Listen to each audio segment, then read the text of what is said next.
अब क्वेश्चन 2 है, find P0। अब बच्चों यहाँ पर क्या वेरिएबल है, हमने वेरिएबल एक 0 देना है, ठीक है, वेरिएबल की वैल्यू 0 देनी है और फिर वेरिएबल की 1 और 2 देनी है। अब बच्चों यहाँ पर क्या है, वेरिएबल हर उसमें अलग अलग हैं। जैसे यहाँ पर फर्स्ट क्वेश्चन में वेरिएबल y है और यहाँ पर t है और यहाँ पर x है और यहाँ पर x है। तो हमने इसी जो ये वेरिएबल की वैल्यू दी है इसको हमने सॉल्व करना है। तो हम ये क्वेश्चन 2 को सॉल्व करते हैं, ठीक है बच्चों। तो यहाँ पर क्वेश्चन 2, क्वेश्चन 2 जो पार्ट 1 है वो क्या दिया गया है, polynomial py equal to y square minus y plus 1।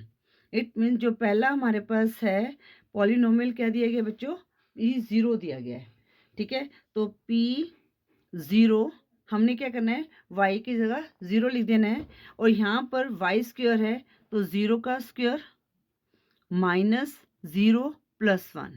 अब 0 का स्क्वायर क्या होगा, 0 माइनस 0 प्लस 1, तो इक्वल टू क्या आ गया, 1 आ गया। तो यहाँ पर वैल्यू क्या आ गई पॉलिनोमियल की, अगर हमने वेरिएबल की वैल्यू 0 दी है तो पॉलिनोमियल की वैल्यू क्या आ गई, 1 आ गई, ठीक है। अब पार्ट 2 में क्या दिया गया, पॉलिनोमियल की वैल्यू 1 दी गई है, ठीक है। तो हमारा पॉलिनोमियल क्या है, y square minus y plus 1, तो इसकी वैल्यू की दी है 1 दी गई है, तो p हम यहाँ पर 1 लिखेंगे, 1 का स्क्वायर माइनस 1 प्लस 1। अब यहाँ पर क्या 1 का स्क्वायर 1 आएगा, ये आपस देखो माइनस 1 प्लस 1 0 हो गई, या इनको आपस में काट दो तो इसकी यहाँ पर अगर हम वैल्यू पुट करते हैं तो वैल्यू यहाँ पर क्या आ गई, 1 आ गई, ठीक है बच्चों। अब हम करते हैं पार्ट 3। अगर हम जो वैल्यू है उसको 0 लिखते हैं, ठीक है, वेरिएबल की वैल्यू अगर हम 2 कर देते हैं, ठीक है ना, यहाँ पर 2, तो वाई स्क्वायर कितना आ गया, 2 का स्क्वायर माइनस 2 प्लस 1, तो 2 2 ज़ा 4। यहाँ पर हमने सॉल्व किया तो या तो यहाँ पर सॉल्व कर सकते हो, यहाँ पर 2 माइनस 2 प्लस 1, तो माइनस करेंगे, बड़ा वाला डिजिट 2 है उसका माइनस खाना तो माइनस 1 आ जाएगा, तो 4 माइनस 1 कितना आ गया, 3 आ गया, ठीक है। तो इस तरह से हमारे पास वेरिएबल पॉलिनोमियल क्या था, y square minus y plus 1। तो यहाँ पर जो पॉलिनोमियल की वैल्यू दी गई 0 1 2, तो जब हमने यहाँ पर 0 पॉलिनोमियल वेरिएबल की वैल्यू 0 की तो हमारे पास 1 आया, और जब हमने वेरिएबल की वैल्यू 1 की तो हमारे पास 1 आया, तभी हमारे पास क्या 1 आया। उसके बाद हमने वेरिएबल की वैल्यू 2 कर दी तो हमारे पास क्या आया, 3 आया। अब हम करते हैं पार्ट 2। अब पार्ट 2 में क्या दिया गया बच्चों, जो हमें वेरिएबल t दिया गया है, मतलब p t equal to 2 plus t plus 2t square minus t की पावर 3, जब पावर 3 उसको क्यूब भी बोलते हैं, ठीक है बच्चों। अब यहाँ पर हम पहले लेंगे वेरिएबल p0, ठीक है। p0 लिया तो जहाँ पर t है वो वेरिएबल कोई भी हो सकता है, ठीक है। तो 2 प्लस 0 प्लस 2, यहाँ पर 0 के पावर 2 माइनस 0 की पावर 3।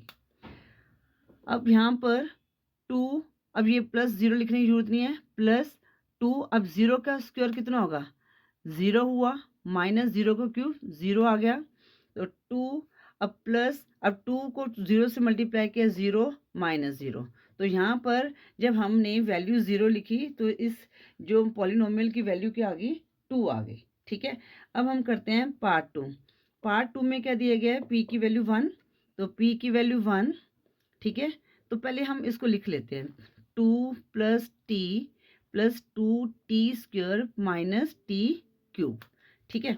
तो यहाँ पर t की वैल्यू क्या लिखेंगे हम, 1 1 2 प्लस 1 प्लस 2, 1 का स्क्वायर माइनस 1 का क्यूब, 2 प्लस 1 3 हो गया, ठीक है। प्लस अब इसको सॉल्व करेंगे, 1 का स्क्वायर क्या होता है, 1 होता है, और 2 को 1 से मल्टीप्लाई किया तो 2 ही आएगा, माइनस 1 का क्यूब क्या होगा बच्चों, यहाँ पर 1 होगा, तो 3 प्लस 2 5, और 5 माइनस 1 कितना हो गया, 4 हो गया। तो यहाँ पर अगर हम वैल्यू 1 लिखते हैं तो वैल्यू क्या आ गई, टी की वेरिएबल की 4 आ गई। अब हम पार्ट 3 करेंगे। पार्ट 3 में हमने क्या देना है, p की वैल्यू 2 देनी है, ठीक है ना। p की वैल्यू क्या है, 2 है, तो p t 2 plus t plus 2t square minus t की पावर 3। तो p की वैल्यू 2 लिखेंगे, 2 प्लस 2 प्लस 2, यहाँ पर 2 के स्क्वायर माइनस 2 का क्यूब, 2 प्लस 2 4। अब बच्चों पहले हम इस पार्ट को सॉल्व करेंगे क्योंकि इसके बीच में मल्टीप्लाई का साइन है, ठीक है ना। तो प्लस 2, यहाँ पर मल्टीप्लाई का साइन, 2 के स्क्वायर क्या होगा 4 होगा, माइनस और 2 का क्यूब क्या होगा। तो बच्चों यहाँ पर क्या है 2 into 2 into 3 2, 2 to the 4, 4 to the 8, तो यहाँ पर क्या आएगा 8 आ गया।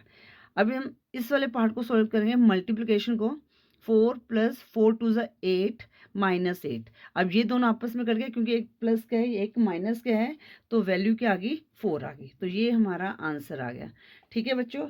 इस तरह से हमने पार्ट 2 को सॉल्व कर